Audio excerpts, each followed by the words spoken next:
제자들 사이에서는 자기들 가운데서 누가 가장 큰 사람이냐 하는 문제로 다툼이 일어났다. 예수께서 그들 마음속의 생각을 아시고 어린이 하나를 데려다가 곁에 세우시고 그들에게 말씀하셨다. 누구든지 내 이름으로 이 어린이를 영접하면 나를 영접하는 것이요, 누구든지 나를 영접하면 나를 보내신 분을 영접하는 것이다. 너희 가운데서 가장 작은 사람이 큰 사람이다. 요한이 대답하였다. 선생님, 어떤 사람이 선생님의 이름으로 귀신을 내쫓는 것을 우리가 보았습니다. 그런데 그 사람은 우리를 따르지 사람이 아니므로 우리는 그가 그런 일을 하지 못하게 막았습니다. 50절 함께 읽겠습니다. 시작. 그러나 예수께서는 그에게 말씀하셨다. 막지 말아라. 너희를 반대하지 않는 사람은 너희를 지지하는 사람이다. 아멘, 아멘. 한번 따라해 보겠습니다. 십자가 없는 제자됨이라는 제목으로 함께 말씀 나누기 원합니다. 십자가 없는 제자됨이라고 하는 것은 안고 없는 찐빵 같고 속빈 강정. 잘 따라하시네요. 속빈 강정과 같은 이런 말을 언제 쓰냐면 실속이 없고 내실이 없는 사람을 가리켜서 이런 말을 종종 우리가 사용하기도 합니다. 마찬가지로 우리 모두가 하나님 나라의 위대함을 진정으로 경험하기 위해서는 십자가 앞에서 우리는 내실 있게 믿음 생활을 해야 되는데, 우리가 내실 있게 믿음 생활하기 위하여서는 십자가 앞에서 우리의 이기적인 자아를, 셀피시한 자아를 내려놓아야 된다라고 하는 사실입니다. 할렐루야. 십자가 앞에 겸손해지고 낮아질 때에 주님께서는 그런 사람을 가리켜서 큰 자다 이렇게 칭찬해 주시는 줄로 믿습니다.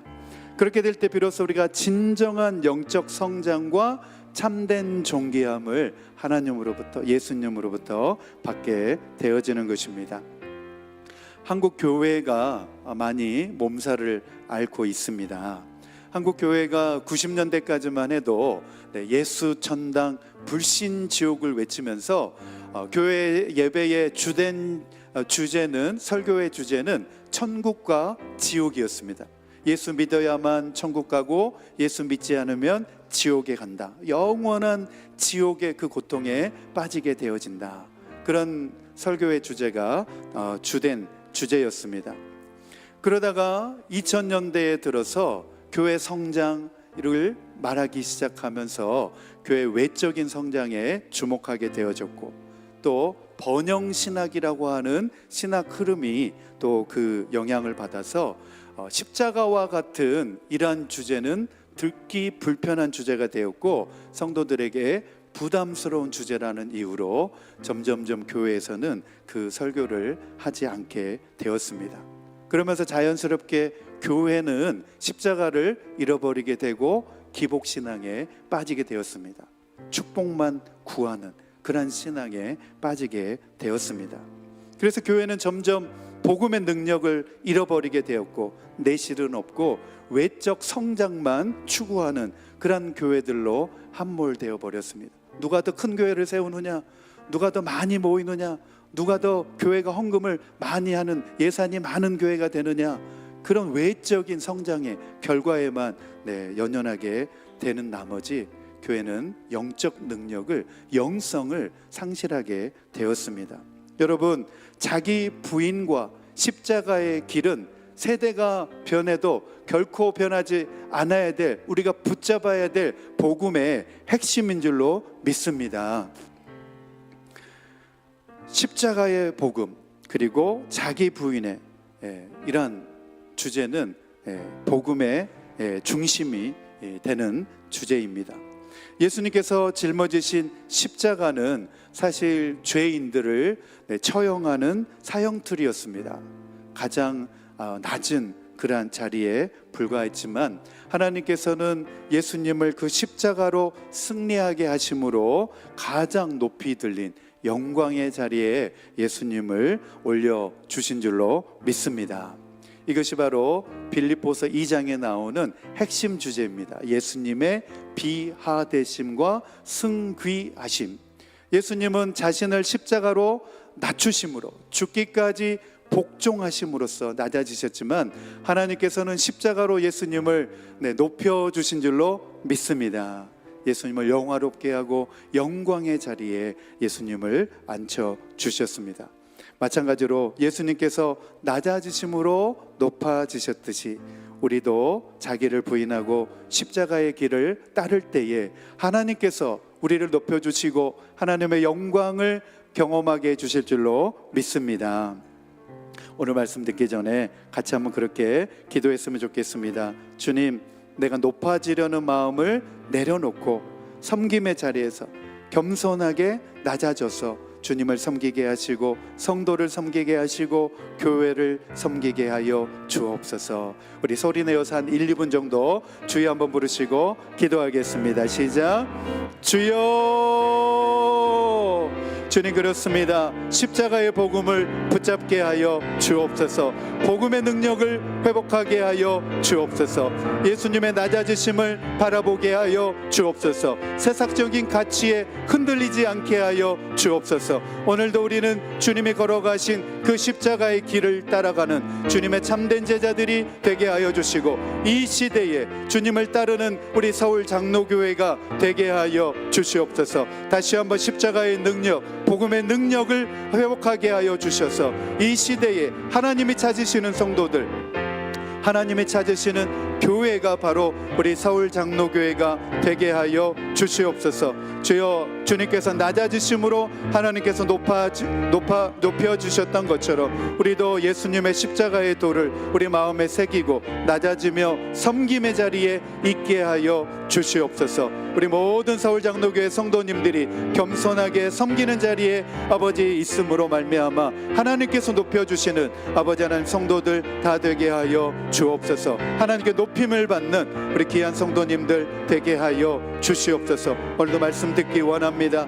우리의 마음을 옥토와 같은 마음이 되게 하여 주셔서 이 말씀 받을 때에 살아계신 하나님의 음성으로 듣게 하시고 오늘도 이 말씀을 통하여 하나님의 뜻이 우리 가운데 선포되어지고 이루어지게 하여 주옵소서. 말씀 들을 때 믿음으로 아멘하여서 아버지 하나님 믿음으로 결단함으로 하나님께 영광을 올려드리게 하여 주시옵소서. 주님, 감사합니다. 모든 영광을 받아 주옵소서.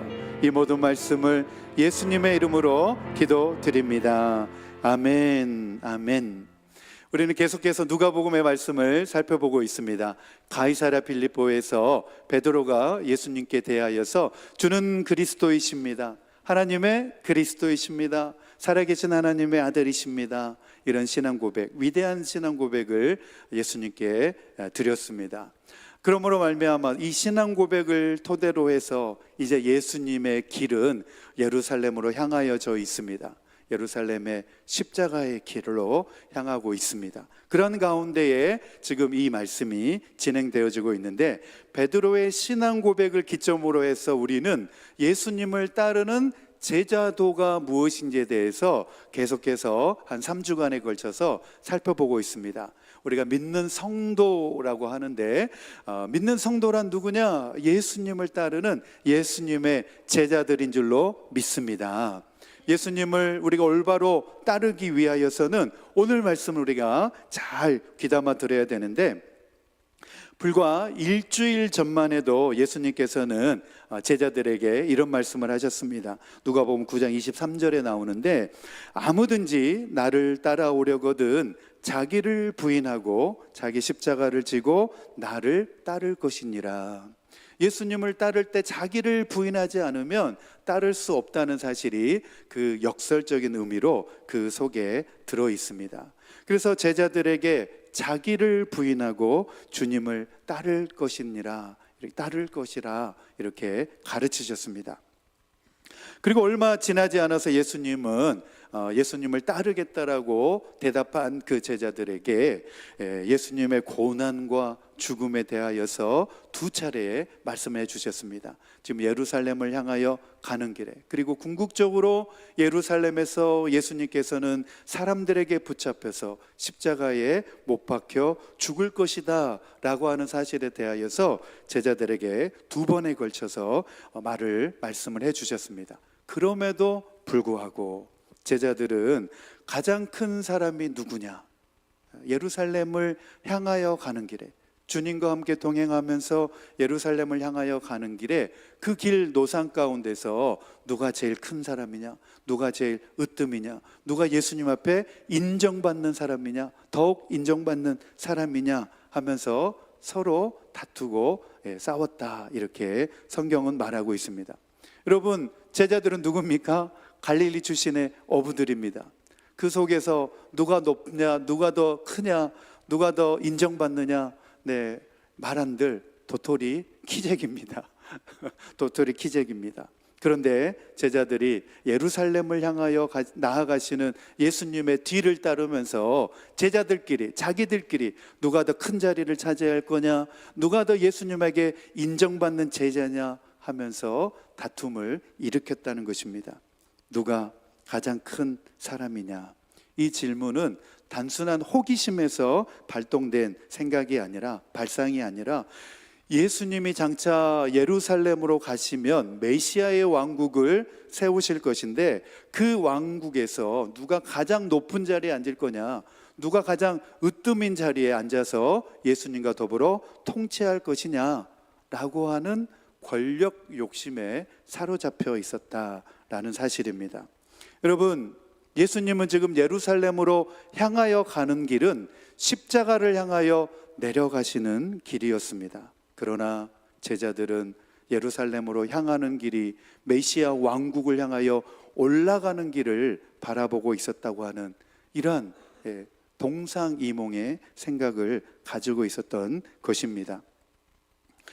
이렇게 된 원인이 어디에 있겠느냐? 바로 여전히 지위, 그리고 자신의 명예에 대한 욕심으로 눈이 어두워져 있었기 때문입니다. 그 결과 제자들은 예수님의 순환과 고난에는 여전히 관심을 두지 않고 안타깝게도 세상적인 영광만을 바라보고 있었다라고 하는 사실입니다. 이것이 바로 예수님께서 십자가에 못 박히시기 전에 감람산에서 깨어 있어서 기도하라고 했음에도 불구하고 그들이 기도하지 않고 예수님이 로마 군병들에게 사로잡히자 뿔뿔이 다 도망치게 된 원인이었다고 생각할 수 있습니다. 우리 첫 번째 주제입니다. 같이 한번 읽겠습니다. 시작.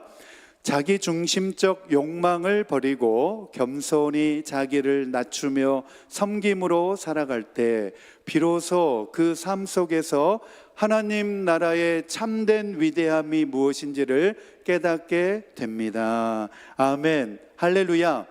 하나님 나라의 위대함을 경험하고 싶으십니까? 아멘. 그렇다고 한다면 우리는 섬김의 자리, 우리의 마음이 높아지지 말고 낮아질 때에 하나님의 나라의 이 위대함을 경험할 수 있게 되는 줄로 믿습니다. 내 중심, 자기 중심적인 욕심과 욕망을 내어놓는다고 한다면 우리는 지옥의 쓴맛에서 벗어날 수 있습니다. 천국의 기쁨을 누리면서 살아갈 수 있게 되는 줄로 믿습니다.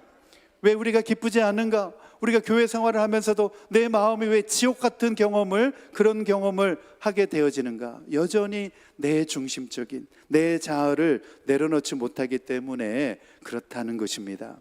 예수님을 가까이에서 따르던 제자들이 누가 더 높은가? 누가 더 예수님에게 인정받고 있는가? 이런 논쟁을 한 것을 볼 때에 여전히 제자들은 주님을 따른다고 하지만은 세상적인 세속적인 경쟁 의식에서 벗어나지 못했다는 사실을 보게 되어집니다. 세상은 누가 더 높고 누가 더 많이 소유하고 누가 더 크게 큰 자리에 올라가 있는가를 성공의 기준으로 말하지만, 그러나 예수님은 이 땅에 오셔서 그것을 성공이라고 보지 않으셨습니다. 오히려 자신을 낮추시고 사랑하는 제자들의 그 더러운 발을 물에 씻어 주시면서 섬기시는 모습을 보여주시면서 이것이 세상 가운데서 하나님 나라를 사는 비결이고 세상 가운데서 천국의 기쁨을 가지고 사는 비결이다라고 우리에게 말씀해 주셨습니다. 할렐루야. 예수님이 보여주신 그 삶의 겸손의 모범을 우리도 본받아야 될 줄로 믿습니다. 아멘. 첫 번째입니다. 제자들이 빠졌던 자기중심적 신앙을 우리도 경계해야 합니다. 우리가 교회 생활하면서 신앙생활하면서 너무나 내 중심을 포기하지 않으면 괴롭고 힘들고 나만 괴로운 것이 아니라 다른 사람들까지 다 괴롭게 하는 것입니다. 자기 중심적 신앙이란 하나님 뜻보다는 자기의 이익, 내가 얼마나 교회에서 이익을 차지하느냐, 그리고 내 감정이 안 좋으면 다 싫은 거예요. 그리고 내 만족, 내가 만족하지 않으면 다 나쁜 거야, 다 문제라고 이렇게 말하는 그러한 모습은 여전히 우리가 내 중심 그리고 자기 중심적인 모습에 사로잡혀 사는 것입니다. 그러나 하나님을 주인으로 인정하며 사는 삶은 낮아지고 겸손하고 하나님이 주인된 삶인 줄로 믿습니다. 자신을 주인으로 삼고 있던 그 자리에 내려와서 하나님이 주인된, 예수님이 주인된 그 삶을 살아가게 되는 줄로 믿습니다. 반면에 자기가 주인된 삶은 자기 숭배죄에 빠져 살아가는 것입니다. 이것은 굉장히 내면적인 문제인데 자아가 하나님보다 더 높아진 상태, 이것을 가리켜서 성경의 주석학자들은 자기 우상의 죄다 이렇게 정의를 내려놓았습니다. 자기 우상의 죄에 빠지지 않게 되기를 축복합니다. 이런 신앙에서는 진정한 순종과 변화됨, 그리고 하나님 나라의 위대함과 능력을 경험할 수가 없는 것입니다. 우리 누가복음 9장 46절 말씀 같이 한번 읽겠습니다. 시작. 제자들 사이에서는 자기들 가운데서 누가 가장 큰 사람이냐 하는 문제로 다툼이 일어났다. 누가 가장 큰 사람이냐, 누가 더 큰 사람이냐, 제자들 사이에서 이런 논쟁을 했다는 것입니다. 이런 모습이 우리의 모습들 가운데 있지는 않는지 한번 생각을 해보면 좋겠습니다. 예수님을 우리가 따르고 믿는다고 말은 하고 있지만 여전히 내가 사람들로부터 인정받고 싶은 욕구, 그것을 아직 포기하지 않았다면 이 시간을 통하여서 포기하실 수 있게 되기를 축복합니다. 내 자리, 내가 더 높은 자리에 올라야 되고 내 영향력, 내 말에 사람들이 막 따라야 되고 이런 영향력을 차지하는 마음에서 우리가 온전히 벗어나게 되어질 때 우리의 신앙이 성숙되어지고 하나님의 영광과 기쁨을 맛볼 수 있게 되는 줄로 믿습니다. 그래서 우리가 내 중심이 아니라 우리 마음 가운데 예수님 중심된 마음을 채워나가야 될 줄로 믿습니다. 교회는 자기 지위를 높이는 곳이 아니라 오히려 자기를 낮추는 곳입니다. 자기를 낮추고 섬기는 곳이 교회 공동체인 줄로 믿습니다. 세상은 더 많이 높아지려고 하고 더 높은 지위를 차지하려고 하고 더 높은 명예를 차지하려고 하지만 그러나 교회는 낮아지신 예수님을 본받아서 우리 모든 성도들이 더 낮은 자리, 섬김의 자리로 나아가는 것인 줄로 믿습니다.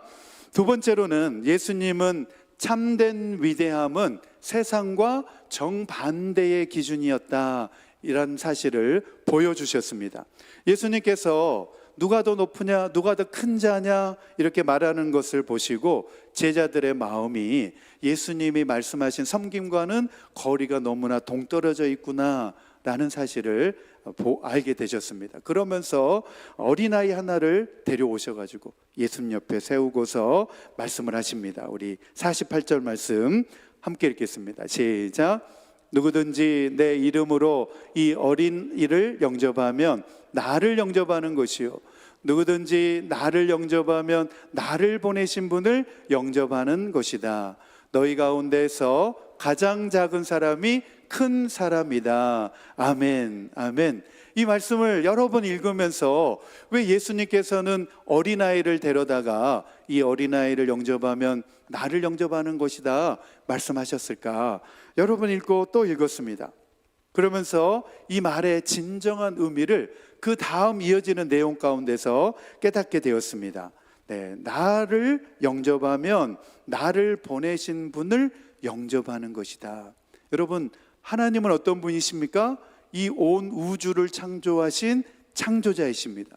그 크신 하나님을 우리가 알고 믿기 위하여서는 우리는 예수님을 믿어야 되는 줄로 믿습니다. 예수님을 영접하면 하나님을 영접하게 되는 줄로 믿습니다. 마찬가지로 예수님을 영접하기 위하여서는 우리 주변에 있는 가난한 사람들, 소외된 이웃들을 우리가 섬기고 겸손하게 그들을 사랑해야 되는 줄로 믿습니다. 그래야 예수님을 영접하는 것이다. 이렇게 말씀하신 것은 바로 예수님을 향한 진정한 사랑의 표현이 무엇인지를 말씀해 주셨습니다. 예수님께서 많은 의인을 그 옆에 두시고 성경에 보면 그렇게 말씀하십니다. 내가 목마를 때에, 내가 헐벗었을 때에 너희가 나에게 먹을 것을 주었고 입을 옷을 주었다. 이렇게 말씀하십니다. 그러자 의인들이 예수님께 뭐라고 대답하냐면, 주님, 우리가 언제 주님께 먹을 것을 주었으며 입을 옷을 드렸습니까? 이렇게 반문합니다. 그러자 예수님께서 그들에게 뭐라고 대답하시면, 너희가 지극히 작은 자에게 한 것, 가난한 사람에게 한 것이 곧 나에게 한 것이다. 이렇게 말씀하셨습니다. 여러분, 예수님을 따르지만 여전히 마음 한켠에 내가 더 인정받고 싶은 욕구, 내가 더 중요한 존재가 되고 싶다고 하는 것은 다 내 자아에서 비롯된 것이라고 하는 사실을 우리가 기억해야 됩니다. 그래서 우리는 종종 교회 안에서도 내가 다른 사람보다 더 높아지려고 하고 자기를 내세우려고 하는 명예욕에 쉽게 빠지게 되고, 그리고 자기의 영향력을 추구하려고 하는 유혹에 종종 빠지게 되는데, 그러한 유혹에서 벗어나실 수 있게 되기를 축복합니다. 그러한 유혹에서 우리가 벗어나면 우리가 서로 섬기고 우리가 겸손히 우리가 섬기는 가운데 은혜의 신앙생활을 할 수 있게 되는 줄로 믿습니다. 오늘의 말씀의 결론입니다. 하나님의 나라의 질서는 우리 자신이 내려갈수록, 그리고 나를 낮출수록, 그리고 다른 사람을 섬길수록 하나님께서 주시는 하나님의 기쁨이 있다는 것입니다. 하나님께서 더 높여주시는 역전의 원리가 하나님 나라의 질서라고 하는 사실입니다. 우리가 다른 사람을 섬길 때 우리는 더욱더 행복해지는 줄로 믿습니다. 예수님이 제시하신 이 위대함의 기준은 세상적인 관념으로는 측정할 수 없는 것이지만, 그러나 우리가 섬기고 낮아지고 겸손해지면 바로 그 하나님 나라의 가치를 진정으로 비로소 그때야 우리가 깨닫게 되어지는 것입니다. 제가 군대를 갈 때 기독교 군종병으로 저는 지원을 해서 군 입대를 했습니다. 그래서 이제 서울에 있는 남태령에 있는 아주 좋은 부대에 제가 배치를 받게 되었습니다. 그러고 나서 이제 부산에 있는 우리 밑에 부대에 군종 목사님이 이제 전역을 하고, 제가 이제 부산으로 내려가서 군 생활을 이제 파견받아서 부산에서 이제 군 생활을 하게 되었는데, 부산에 가보면 군수사령부라고 하는 사령부가 있습니다. 거기에 이제 부대가 우리 같이 이제 연관해서 같이 된 부대였는데, 거기 이제 부대가 투스타 사령관이 있는 부대입니다. 우리 박정희도 거기 사령관으로 있었던 부대였는데, 제가 이제 군종병으로 왔으니까 그 군수사령부에 있는 교회에서 저를 초대해 주셔가지고 제가 이제 군수사령부에 있는 교회에 예배를 드리러 갔습니다. 그래서 계단을 올라가서 본당 입구에 이제 올라가니까 어떤 나이 있는 분이 막 주보를 열심히 나눠주고 계시더라고요. 예배가 있으니까 이제 뭐 사병들이든 장교들이든 와서 예배 드리러 오는데 주보를 열심히 나눠주는 거예요. 그래서 제가 생각할 때 무슨 중사나 상사급 되는 분이신가? 그러고서 이제 들어갔는데, 주보를 받고 들어가는데 저를 초대했던 군종병이 오셔가지고 그런 이야기를 하는 겁니다. 저 문 앞에 저 주보 나눠주시는 분이 이 부대의 최고 사령관이십니다. 투스타 사령관이십니다. 그런데 매주일 저렇게 사병들에게, 장병들에게 주보를 나눠주면서 예배 안내를 하고 계십니다. 그렇게 말씀을 해주시는 거예요. 그 말을 듣고 보니까 제 마음에 큰 감동이 느껴졌습니다. 군부대에서는 그분이 최고 계급의 사령관일지는 모르겠지만 교회에서는 자기는 하나님 앞에서 높지 않는, 아무 지위도 없는, 겸손히 낮아져서 섬기는, 안내하고 섬기는 그러한 모습을 보이는 모습을 통해서 잔잔한 감동을 받게 되었습니다. 우리가 겸손히 낮아지고 섬길 때에 하나님이 우리를 높여주시는 줄로 믿습니다. 아멘. 우리 실천을 위한 적용입니다. 첫 번째 같이 읽겠습니다. 시작.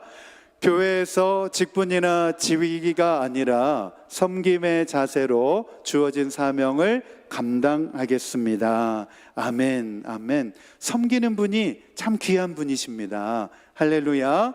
하나님 앞에서도 귀하게 여김을 받고 교회에서도 존경을 받게 되는 줄로 믿습니다. 예수님께서는 날마다 자기를 부인하고 자기 십자가를 지라 이렇게 말씀하셨습니다. 제가 이 말씀을 보면서 날마다라고 하는 단어가 제 마음에 들어왔습니다. 누가복음 9장 23절에 있는 말씀인데, 자기를 부인하되 어제까지만 부인하지 말고 오늘도 자기를 부인하면서 날마다 그렇게 살아가는 삶이 자기를 부인하는 삶이다라고 하는 것을 보여주셨습니다. 그래야 우리가 자기 부인의 삶, 날마다 자기를 부인하는 삶을 살아갈 때에 우리는 우리 십자가를 지고 주님을 따르는 삶인 줄로 믿습니다. 두 번째입니다. 두 번째 같이 읽겠습니다. 시작. 세상에서 세상의 성공 기준보다 하나님 앞에 겸손을 더 귀히 여기며 살겠습니다. 세상에서는 성공 기준을 따지지만 하나님 앞에서는 그렇지 않다는 것입니다. 하나님 앞에서는 낮아지고 겸손하게 섬기는 그 사람을 하나님이 높여주신다는 것입니다. 누가복음 9장 48절에 보면 너희 가운데서 가장 작은 사람이 큰 사람이다. 할렐루야. 주님 앞에서 큰 사람이 되실 수 있게 되기를 축복합니다. 아멘, 아멘. 하나님이 높여주셔야 우리는 큰 사람이 되는 것입니다. 한번 따라해 보겠습니다. 위대함은 낮아짐과 섬김에서 나온다.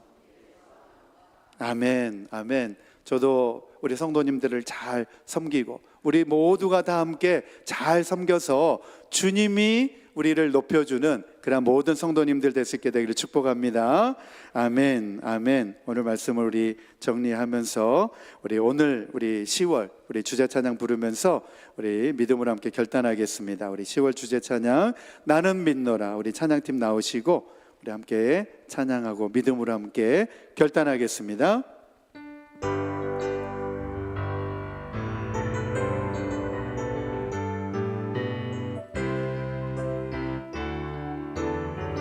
우리 깊은 슬픔 가운데 홀로 방황할 때에 주님은 나를 위로하셨네. 힘든 세상 일 속에서 지쳐 쓰러지지만 주님이 함께 하십니다. 나를 인도하셨네. 나는 믿노라 하나님이 함께 하심을. 나는 믿노라 하나님이 함께 하심을. 나는 믿노라 하나님이 나와 함께 하심을. 나는 믿노라. 여러분 깊은 수렁 속에서 혼자 울부짖으며 있지 않으십니까? 주님을 붙잡으실 수 있게 되기를 바랍니다. 이 죄악된 세상에서 우리는 다시 믿음을 붙들고 일어나야 됩니다. 주님은 돌아오라 하셨네. 거친 풍랑이 일어도 잔잔하게 하시니 주님은 나의 피난처시요. 푸른 초장 물가로 항상 인도하시니 주님은 나의 안식. 우리 믿음으로 함께 고백합니다. 나는 믿노라. 하나님이 살아계심을 나는 믿노라. 하나님이 살아계심을 나는 믿노라. 하나님이 살아 역사하심을 나는 믿노라. 원치 않는 질병이 심히 괴롭힐 때에 주님 나를 치유하여 주옵소서. 나를 치유하셨고 주님 일하기 위해 능력 달라 할 때에 주님은 각종 은사 주셨네. 나는 믿노라. 하나님이 살아계심을 나는 믿노라. 하나님이 살아계심을 나는 믿노라. 하나님이 살아 역사하심을 나는. 다시 한번 우리 믿음으로 함께 선포합니다. 나는 믿노라. 나는 믿노라.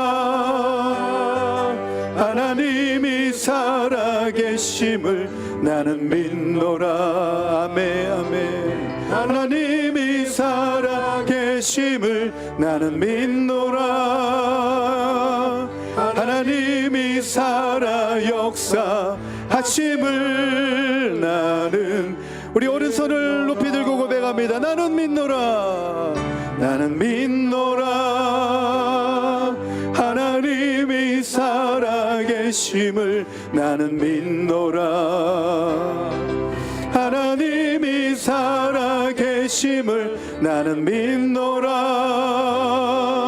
하나님이 살아 역사하심을 나는 믿노라. 아멘 아멘.